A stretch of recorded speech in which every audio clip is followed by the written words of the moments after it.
ಹಾಸನದಲ್ಲಿ ಹೃದಯಾಘಾತದ ಪ್ರಕರಣಗಳು ಹೆಚ್ಚಾಗ್ತಾ ಇದೆ, ಸಾವು ನೋವುಗಳು ಕೂಡ ಸಂಭವಿಸ್ತಾ ಇದ್ದಾವೆ. ಹಾಸನ ಜಿಲ್ಲಾಸ್ಪತ್ರೆಯಲ್ಲಿ ಇರೋದು ಒಬ್ಬರೇ ಹೃದ್ರೋಗ ತಜ್ಞರು ಅಂತ ಹೇಳಲಾಗ್ತಾ ಇದೆ.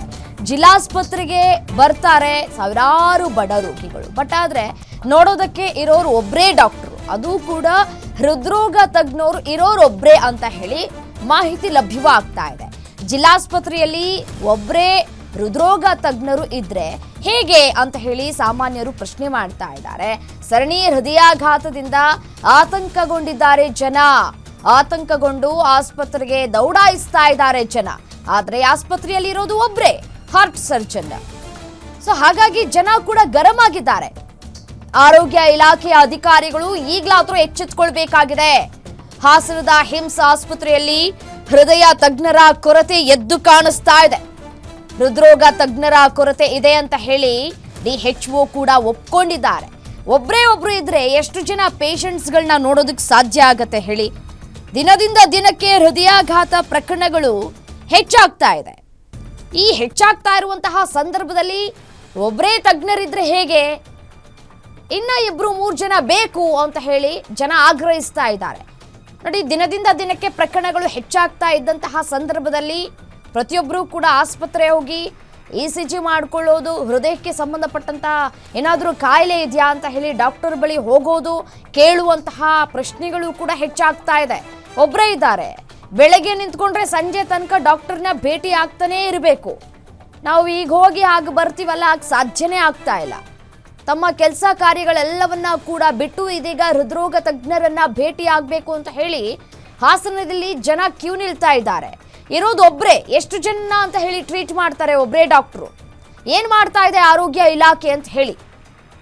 ತಪ್ಪನ್ನ ಒಪ್ಕೊಂಡ್ರೆ ಸಾಕಾಗೋದಿಲ್ಲ, ಯಾರನ್ನಾದ್ರೂ ನೇಮಕ ಮಾಡಬೇಕಾಗಿದೆ. ಈಗ ಹೃದ್ರೋಗ ತಜ್ಞರನ್ನ ಇನ್ನೊಂದಿಬ್ರನ್ನ ನೇಮಕ ಮಾಡಿದ್ರೆ ಒಳ್ಳೇದಾಗತ್ತೆ ಅಂತ ಹೇಳಿ ಜನ ಹೇಳ್ತಾ ಇದ್ದಾರೆ. ನಾವು ಕೂಡ ಟ್ರೀಟ್ಮೆಂಟ್ ತೆಗೆದುಕೊಳ್ಳೋದಕ್ಕೆ ಒಳ್ಳೇದಾಗುತ್ತಲ್ವಾ? ಈ ರೀತಿಯಾಗಿ ಸಾಲ್ಗಟ್ಟಿ ನಿಂತ್ಕೊಂಡು ನಾವು ಟ್ರೀಟ್ಮೆಂಟ್ ಪಡ್ಕೊಂಡು ಆನಂತರ ಅಯ್ಯೋ ಹೀಗಾಗಿದ್ಯಾ ಹಾಗಾಗಿದ್ಯಾ ಅಂತ ಹೇಳಿ ಬೆಚ್ಚಿ ಬೀಳೋ ಮುನ್ನವೇ ನಾವು ಟ್ರೀಟ್ಮೆಂಟ್ ತೆಗೆದುಕೊಂಡ್ರೆ ಒಳ್ಳೇದಲ್ವಾ ಅಂತ ಹೇಳಿ ಜನ ಕೇಳ್ತಾ ಇದ್ದಾರೆ. ಹೃದ್ರೋಗ ತಜ್ಞರ ಕೊರತೆ ಇದೆ ಅಂತ ಹೇಳಿ ಒಪ್ಕೊಳ್ತಾ ಇದ್ದಾರೆ DHO. ಆಸ್ಪತ್ರೆಯಲ್ಲಿ ಹೃದಯಕ್ಕೆ ಸಂಬಂಧಪಟ್ಟಂತಹ ಕಾಯಿಲೆ ಬಂದಂತಹ ಸಂದರ್ಭದಲ್ಲಿ ಟ್ರೀಟ್ಮೆಂಟ್ ತೆಗೆದುಕೊಳ್ಬೇಕು ಅಂತಂದ್ರೆ ಇರೋದು ಒಬ್ಬರೇ ಡಾಕ್ಟರ್. ಅವರನ್ನ ಭೇಟಿ ಆಗಬೇಕು ಅಂತಂದ್ರೆ ಸಾಕಷ್ಟು ಸಮಯಾವಕಾಶ ಬೇಕಾಗುತ್ತೆ. ಅತಿ ಹೆಚ್ಚು ಪ್ರಕರಣಗಳು ದಾಖಲಾಗ್ತಾ ಇರುವಂತಹ ಹಿನ್ನೆಲೆಯಲ್ಲಿ ಸ್ವಲ್ಪ ಏನಾದರೂ BP ಲೋ ಆಯಿತು ಅಥವಾ BP ಹೆಚ್ಚಾಯಿತು ಅಥವಾ ಈ ರೀತಿಯಾಗಿ ಸಮಸ್ಯೆಗಳು ಹೆಚ್ಚಾದಂತಹ ಸಂದರ್ಭದಲ್ಲಿ ಡಾಕ್ಟರ್ಸ್ಗಳನ್ನ ಭೇಟಿ ಆಗಬೇಕು, ಅದು ಕೂಡ ಹೃದ್ರೋಗ ತಜ್ಞರನ್ನ ಭೇಟಿ ಆಗಬೇಕು ಅಂತಂದ್ರೆ ಇಮಿಡಿಯೇಟ್ಲಿ ಆಗೋದಿಲ್ಲ. ಸಮಯಾವಕಾಶವನ್ನ ತೆಗೆದುಕೊಳ್ತಾ ಇದ್ದಾರೆ. ಜನ ಕೂಡ ಗರಂ ಆಗ್ತಾ ಇದ್ದಾರೆ. ಆತಂಕಗಳು ಕೂಡ ಹೆಚ್ಚಾಗ್ತಾ ಇದೆ. ಸರಣಿ ಹೃದಯಾಘಾತದಿಂದ ಹಾಸನದ ಜನತೆ ಇದೀಗ ಆತಂಕಕ್ಕೆ ಒಳಗಾಗ್ತಾ ಇದ್ದಾರೆ. ಟೆನ್ಷನ್ಗಳು ಕೂಡ ಹೆಚ್ಚಾಗ್ತಾ ಇದೆ. BP ಹೆಚ್ಚಾಗೋದು, ಲೋ ಶುಗರ್ ಆಗೋದು, ಹೈ ಶುಗರ್ ಆಗೋದು. ನೋಡಿ, ಒಂದು ಸಮಸ್ಯೆ ಹೆಚ್ಚಾದಂತಹ ಸಂದರ್ಭದಲ್ಲಿ ಒಂದು ಕಾಯಿಲೆ ಬಂದರೆ ದೇಹದಲ್ಲಿ ಬೇರೆ ಬೇರೆ ಕಾಯಿಲೆಗಳು ಬರುವಂತಹ ಸಾಧ್ಯತೆಗಳು ಕೂಡ ಹೆಚ್ಚಾಗಿ ಕಂಡು ಬರ್ತಾ ಇದೆ. ಒಂದು ಕಡೆ BP ಲೋ ಆದರೆ ಹೇಗಾದರೂ ಮಾಡಿ ಕಂಟ್ರೋಲ್ಗೆ ತೆಗೆದುಕೊಳ್ಳೋದಕ್ಕೂ ಕೂಡ ಕಷ್ಟ ಸಾಧ್ಯ ಅಂತ ಡಾಕ್ಟರ್ಗಳೇ ಹೇಳ್ತಾರೆ, ವೈದ್ಯರೇ ಹೇಳ್ತಾರೆ. ಹೈ BP ಆದರೂ ಕೂಡ ಕಷ್ಟ ಸಾಧ್ಯ.